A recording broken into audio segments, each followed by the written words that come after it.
lot of this isn't going to make sense to you, and I'm sorry about that. I'm just going to start at the beginning, with the house.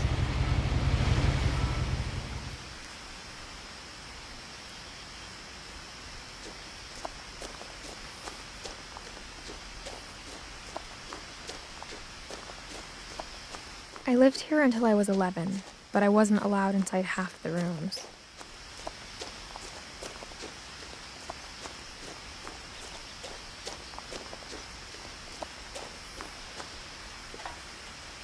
Inside the mailbox were bills from 7 years ago, marked urgent, open immediately.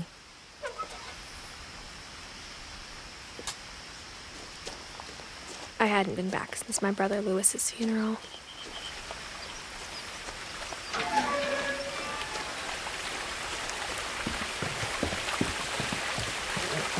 In her will, my mother left me a key, but didn't tell me what it unlocked. Maybe she thought I'd know, or she thought that the mystery would be enough to bring me back.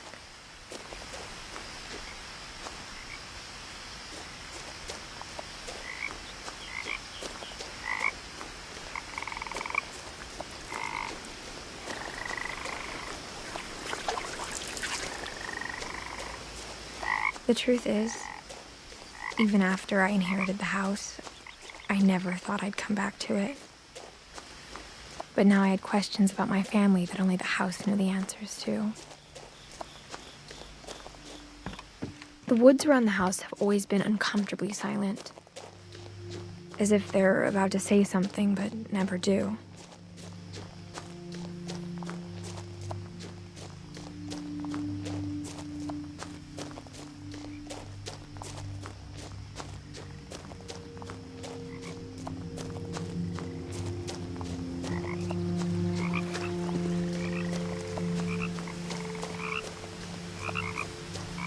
The house was exactly like I remembered it, the way I'd been dreaming about it.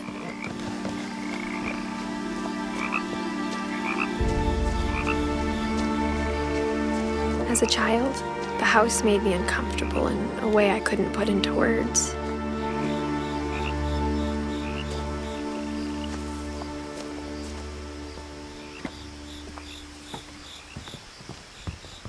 Now, as a 17-year-old, I knew exactly what those words were.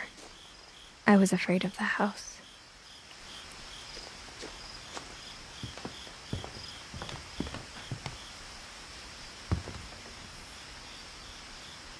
I hoped the key might unlock the front door. It didn't.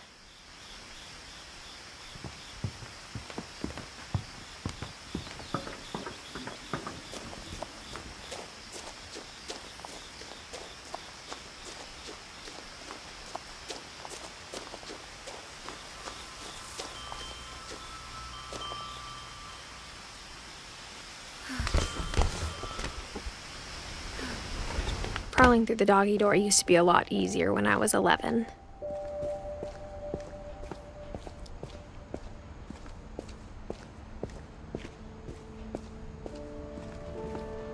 For the first time in years, I felt like I was home.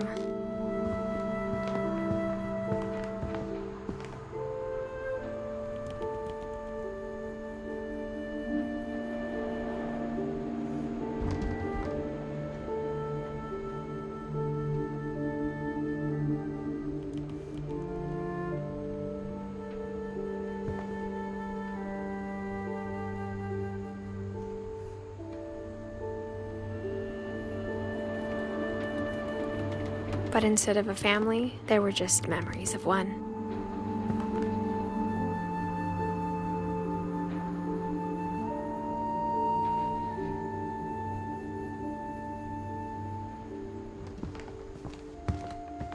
Like how only one restaurant would deliver to our house, so we had Chinese a lot.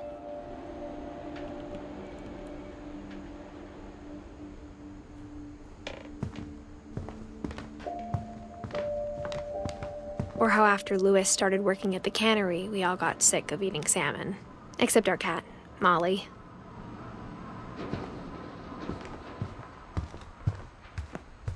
The table was still a wreck from the night we left.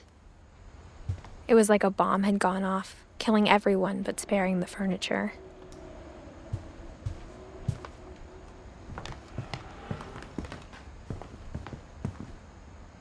My mom was the only one of us who could imagine Great-Grandma Edie living in a nursing home.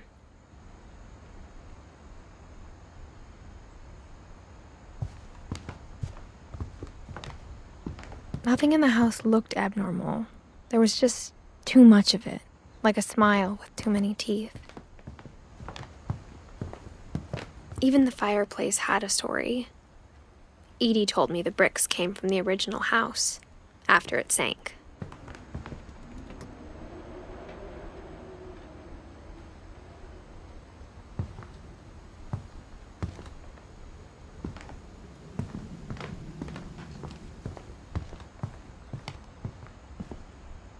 Mom always told me to stay out of the basement, so I wasn't too surprised when the key didn't fit.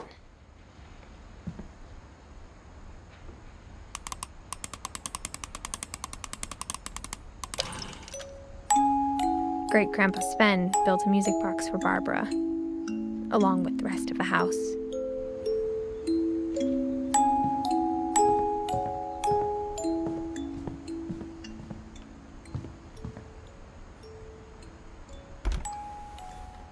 Edie told me once that every Finch who ever lived is buried somewhere in the library.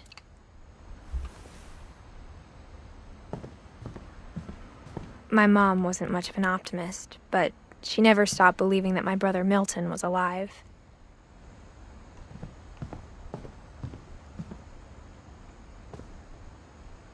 After Milton disappeared, Mom sealed up all the bedrooms. Then Edie retaliated and drilled peepholes.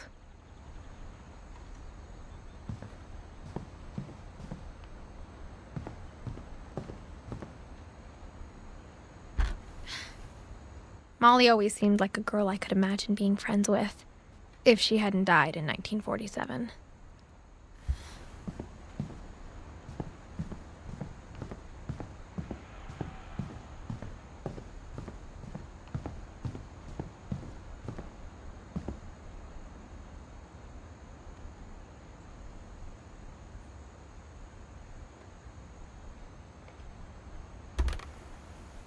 Barbara was a child star for 2 years, until America grew out of it.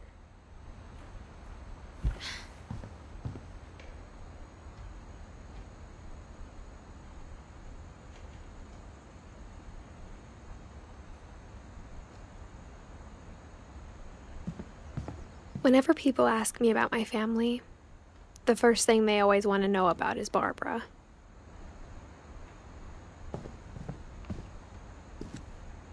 Mom must have locked the third floor stairs on the night we left.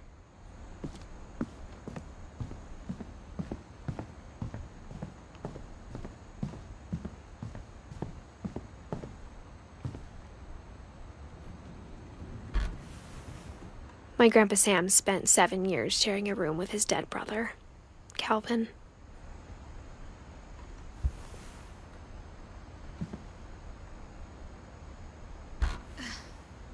As a kid, I just assumed every house had peepholes and sealed rooms you weren't allowed inside of.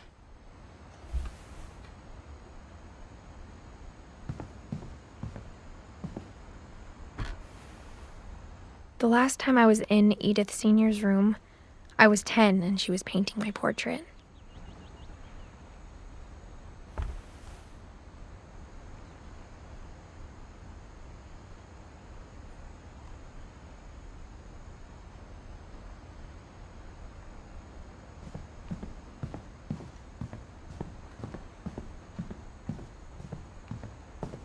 I spent a lot of time playing in Great Uncle Walter's room. I think my mom sometimes regretted not sealing it up. Louis told me there were secret passages, but I never believed him.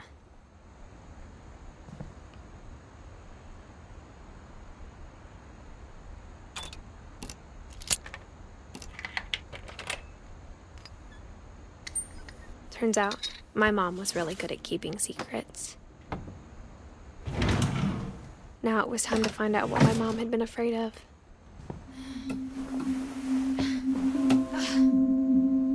From the paintings on the wall, it was clear my brother Milton had been here before me. Reading this, maybe it sounds like I had a plan.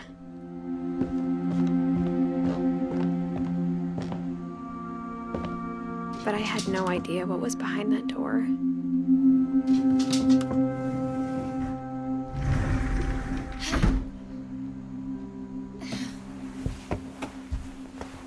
Just like I had no idea where all this was gonna lead.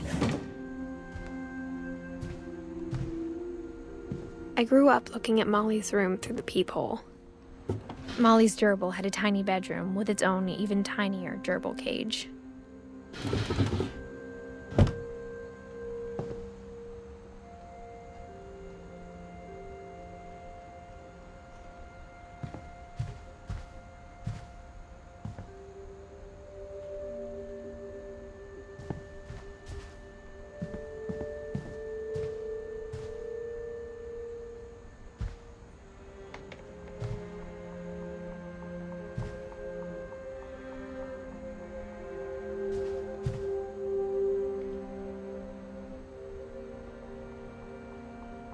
I got the sense Edie had spent a lot of time here, before my mom sealed the doors.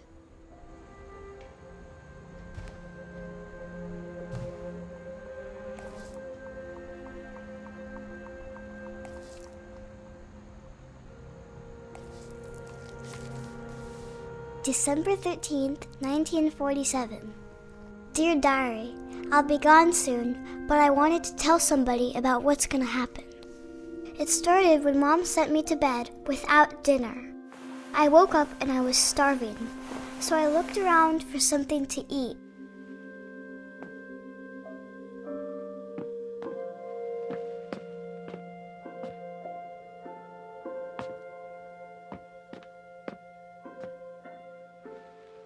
My Halloween candy was all gone.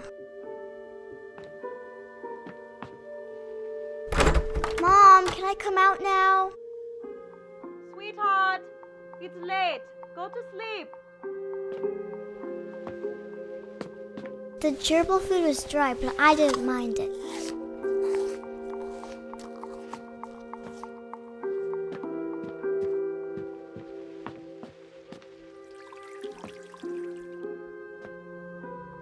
I thought about eating Christopher, but I held back.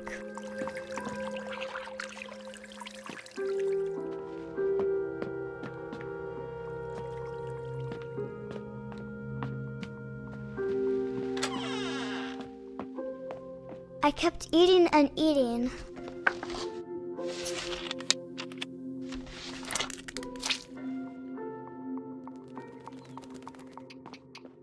I ate a lot of things that night.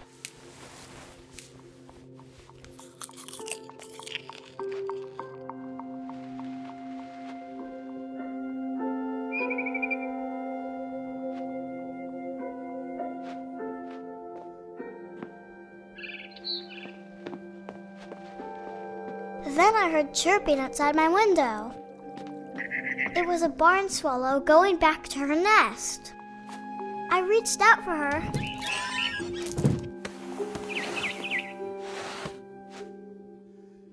And suddenly, I was a cat.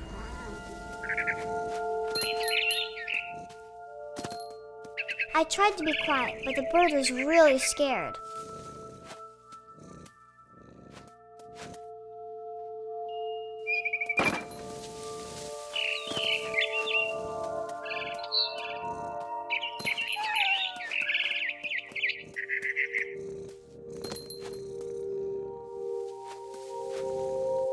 Mom and Dad didn't even look at me.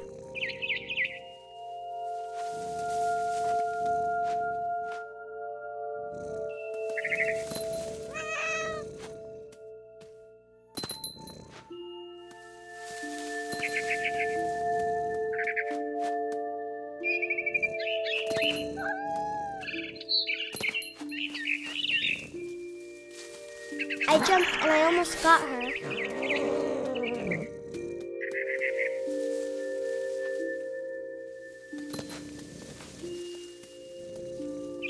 I could tell she was getting really tired. Now I was up in the big tree. I promised Dad I wouldn't climb it anymore. All I cared about was eating that mama bird. I gobbled her up. And suddenly, I was an owl. First, all I heard was the wind. Then I heard little teeth nibbling in the grass.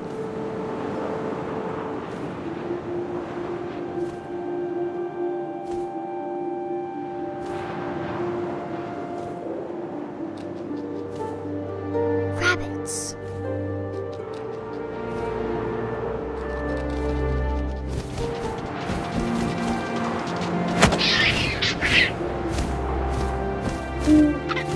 I imagined his face looking up and seeing mine through my talons.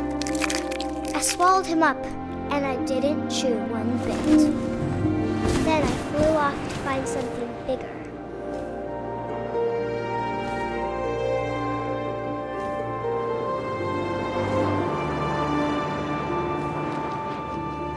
A mama rabbit.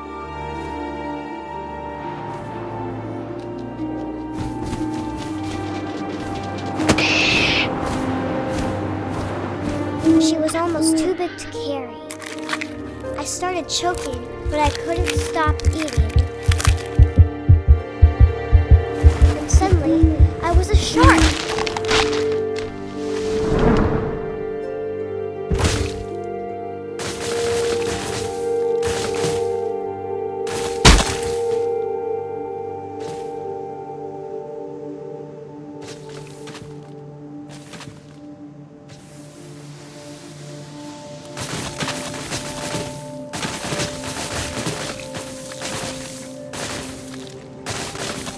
I rolled off a cliff and into the ocean.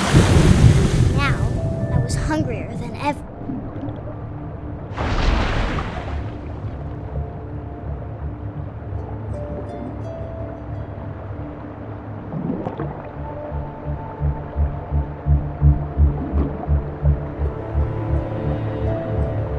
I wanted fat, juicy seals.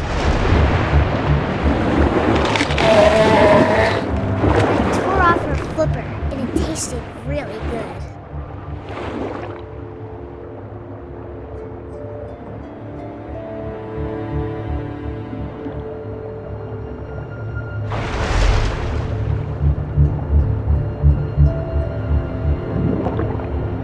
I grabbed on tight. I was so hungry, I jumped out of the water. When I opened my eyes, everything had changed.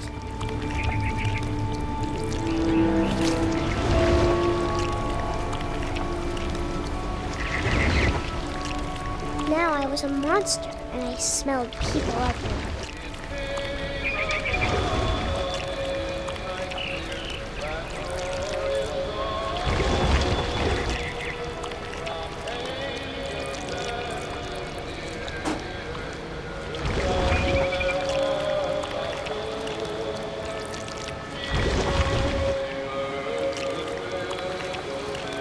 I was big, but I moved real quiet.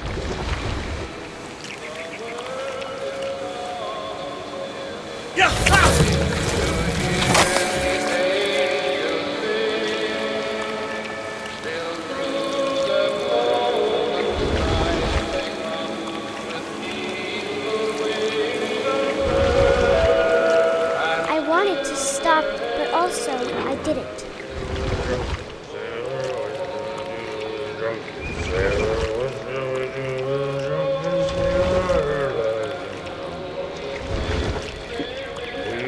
Belly with a rusty razor, his belly with a rusty razor, his belly with a rusty razor.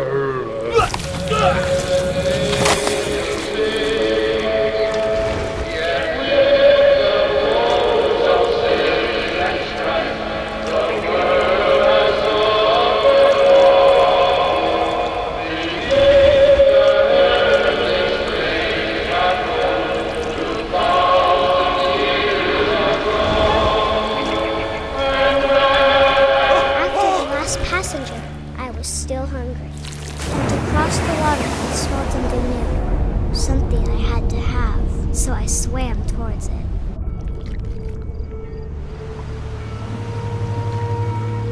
I slithered onto the sand, and the good smell went into an old pipe.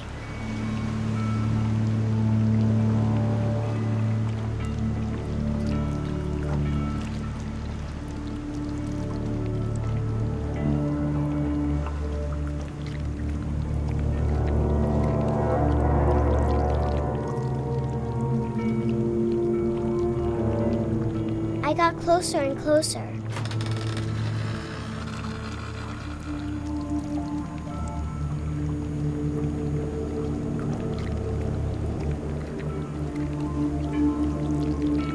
All of my stomach started growling. And suddenly, I was me again. I held my breath for a long time, but I couldn't hear anything. I think it's waiting for me to fall asleep. But it's not going to wait much longer. It needs to feed, and we both know I will be delicious.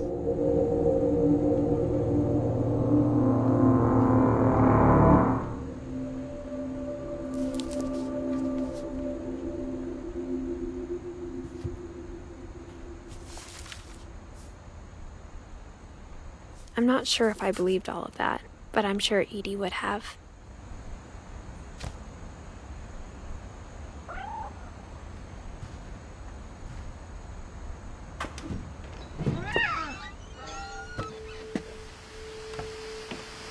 This will be obvious later, but my mom never told me any of these stories. Edie would have, but Mom didn't like bringing up the past. Though, when we adopted a stray kitten, she was the one who named it Molly. I spent a lot of time in Great-Grandma Edie's room. We got along, and it was a good place to hide from my mom. Her room was like a museum. For 500 years, the Finches have been famous throughout Norway for their fortune and misfortune. Odin Finch buries the latest victims of the family curse, his wife Ingeborg and their newborn son, Johan. On January 7th, 1937, he set sail with his family and his house, hoping to leave the curse behind. But 40-foot waves off the coast of Washington send the house and Odin to the bottom of the sea. Odin's daughter Edie, with husband Sven and baby Molly, step ashore on their new home, Orcas Island. Odin Finch is the first to be buried in the new family cemetery. His daughter Edie is already dreaming of a new Finch house.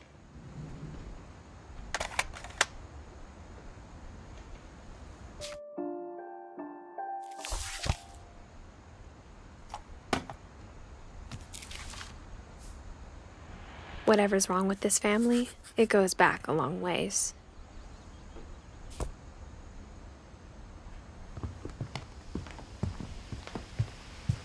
When Edie told people Sven was killed by a dragon, she could also have said he was building a dragon-shaped slide that collapsed. She could have, but she didn't.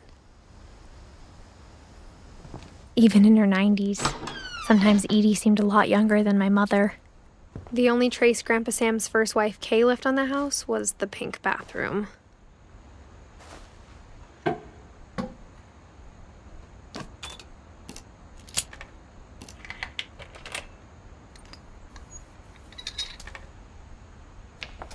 There's a secret in this bathroom. It's in the last place you would look. It isn't in the cupboard. It's hidden in this book.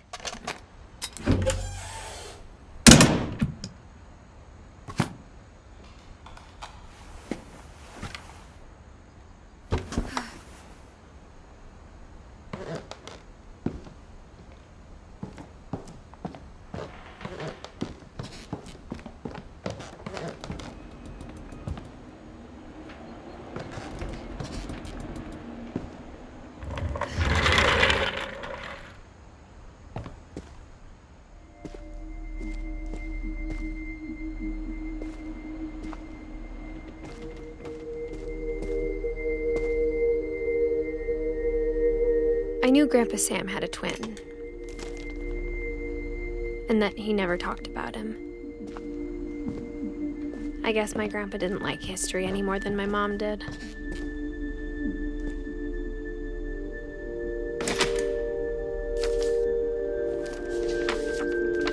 How I Want to Remember My Brother by Sam Finch. The thing I remember is that when he made up his mind, that was it. My brother said he'd die before he ate another mushroom, and he did. At Barbara's funeral, we swore we'd never be afraid again, and he wasn't. I think Calvin always wanted to fly.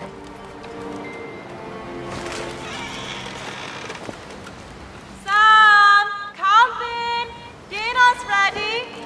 Coming! But that day, he finally made up his mind to do it. I told him going around was impossible. Maybe if I hadn't said that. Calvin! I'm not gonna tell you again! Maybe if the wind hadn't picked up. Then maybe he'd still be here. But I doubt it. I think he'd already made up his mind. That's what I want to remember about my brother.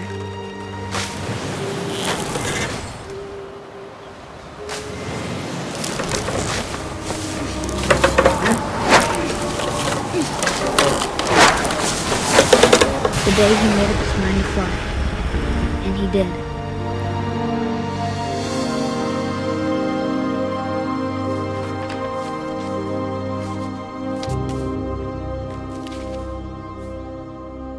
Calvin's story felt strangely familiar. When I was younger, I remember trying to do the exact same thing.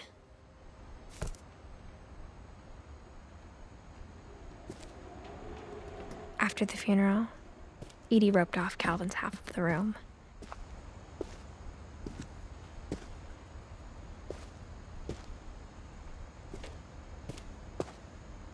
Mom said Grandpa Sam enlisted at 18 and never set foot in the room again.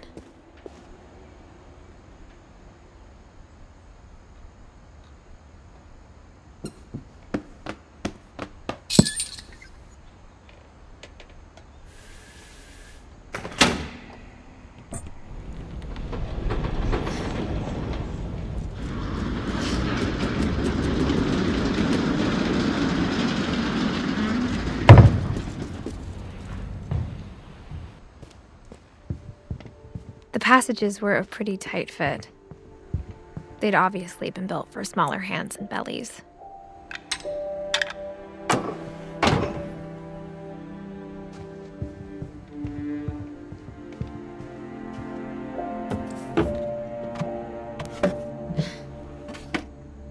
Growing up, I always thought of Barbara as a child star.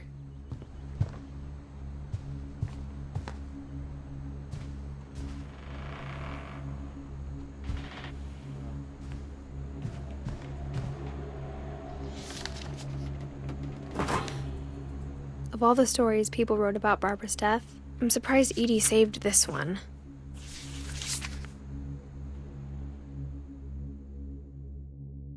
Old Jack here with another ghastly tale inspired by America's most unfortunate family. I'm calling it The Surprise Ending of Barbara Finch. As a child star, Barbara was famous for her scream. Now at 16, she was all washed up. A has-been. But in a lucky break, she'd been asked to perform her signature scream at a local convention for monster movie fans. It was just the boost her career needed. Unfortunately, her scream hadn't aged well. Getting better. I think you just need the right motivation.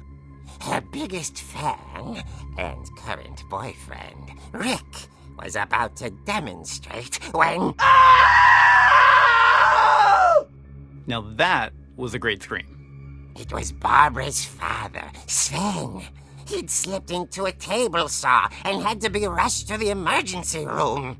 So Barbara got stuck babysitting her youngest brother, Walter. Her convention comeback was cancelled. Okay, I'm hearing frustration, but I'm not hearing terror. What if I tried... A gang of hoodlums in Halloween masks have been terrorizing Orcas Island tonight. Police are urging residents to... That came from the basement. You're right! Also, I loved your delivery on that. Why is your basement door locked? Because my dad likes making puzzles and secret passages. There's a key hidden in the music box. The secret is to keep winding and winding until finally the key pops out. Thanks, babe. I'll be back in a sec. 20 minutes later, Rick hadn't returned. So Barbara went to look for him, right on cue.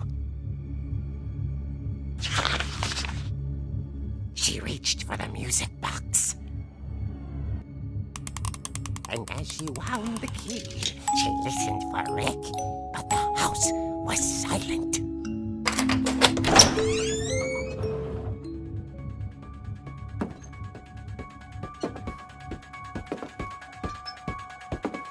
She found Rick's crutch and imagined the worst.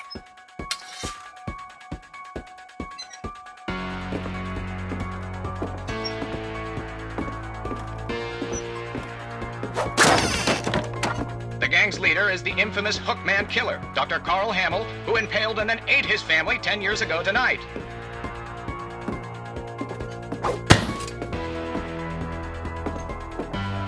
The old fridge rattled and grew still. Oh dear! Oh! Rick? Barb, relax. I was just trying to scare you to help you find your scream. Well, I'm not scared, Rick. I'm furious. Then act furious. All I'm getting from you now is that you're hurt and confused and She threw him out, but she kept a little something to remember him by. Barb, have you seen my other crutch? And she was still holding it when she fell asleep watching the Late Late Picture Show. Hours later... Barbara! Walter, what's going on up there? Ah! Okay, I'm coming up, but if this is a trick, you're dead, Walter.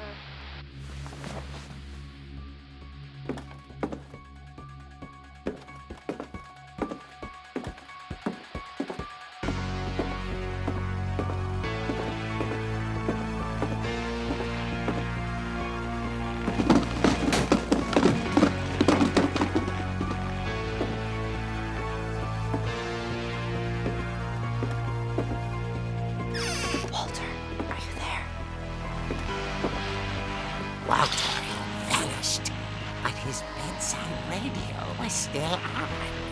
Orcas Island police describe the man as 6 feet tall, with a steel hook for a hand. Residents are urged to lock all doors and windows and notify the police of any suspicious activity. Barbara turned, saw the hook man, and was speechless. He was quite smashing.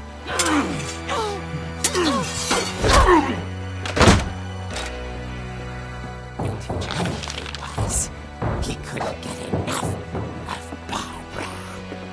Okay, Barbara, there's gotta be another way out of here.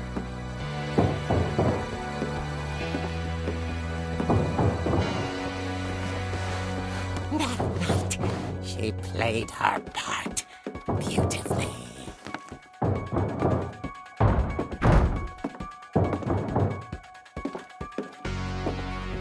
Molly's door hadn't been opened in years. The hinges groaned.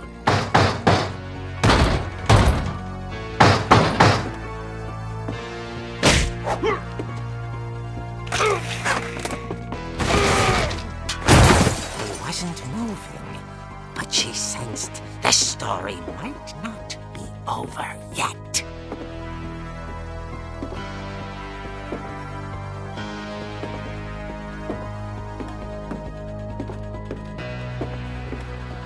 The hookman had vanished. She listened for his breathing, but all she heard was...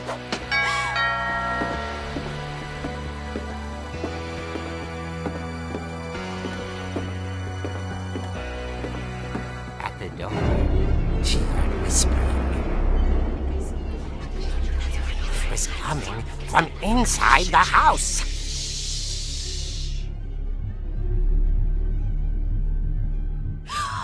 Oh dear. The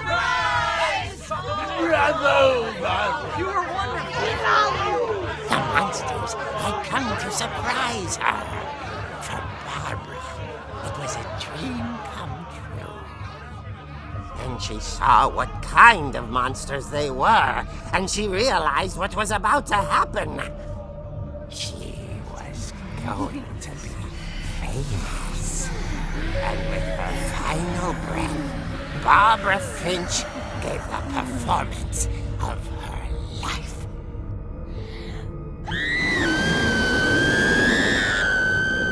I wasn't there myself, but I hear Barbara was magnificent. Poor girl. She had a taste for stardom.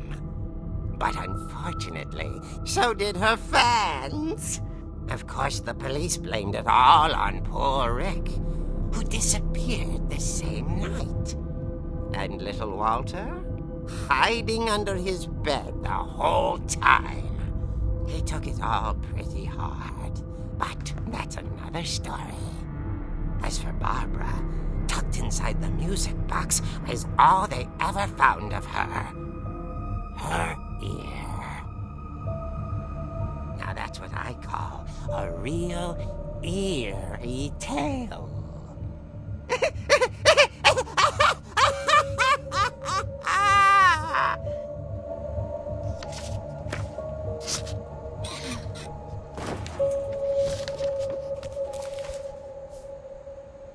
Edie told me all Barbara wanted was to be remembered, as absurd as that comic was. Maybe what Edie saw was a happy ending.